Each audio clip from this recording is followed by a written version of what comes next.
ધોધમાર વરસાદ વરસી રહ્યો છે। ભારે વરસાદને કારણે ઓરંગા નદી બંને કાંઠે વહેતી થઈ છે। વલસાડ શહેરના નીચાણવાળા વિસ્તારો છે તેમને એલર્ટ કરવામાં આવ્યા છે। પારડી, કશ્મીરનગર, તળિયાવાડ વિસ્તારોમાં જોખમ છે। ફાયર વિભાગ દ્વારા લોકોને સાવચેત રહેવા માટેની સૂચનાઓ આપવામાં આવી છે।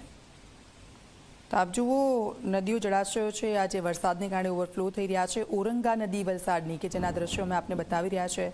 સતત પાણીની આવક તેમાં વધી રહી છે અને નીચાણવાળા વિસ્તારો છે તે લોકોને સાવચેત કરવામાં આવ્યા છે। સાથે સાથે તે લોકોનું સ્થળાંતર પણ કરવામાં આવી રહ્યું છે, કારણ કે નદીઓના જળસ્તર ગમે ત્યારે વધુ વધી શકે છે, કારણ કે સતત વરસાદની હવામાન વિભાગ તરફથી આગાહી કરવામાં આવી છે।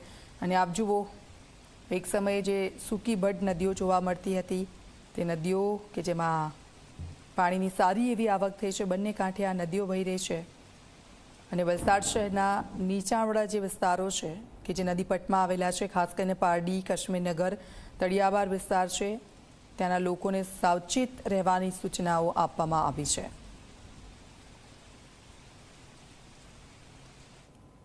તો વલસાડના ઉપરવાસ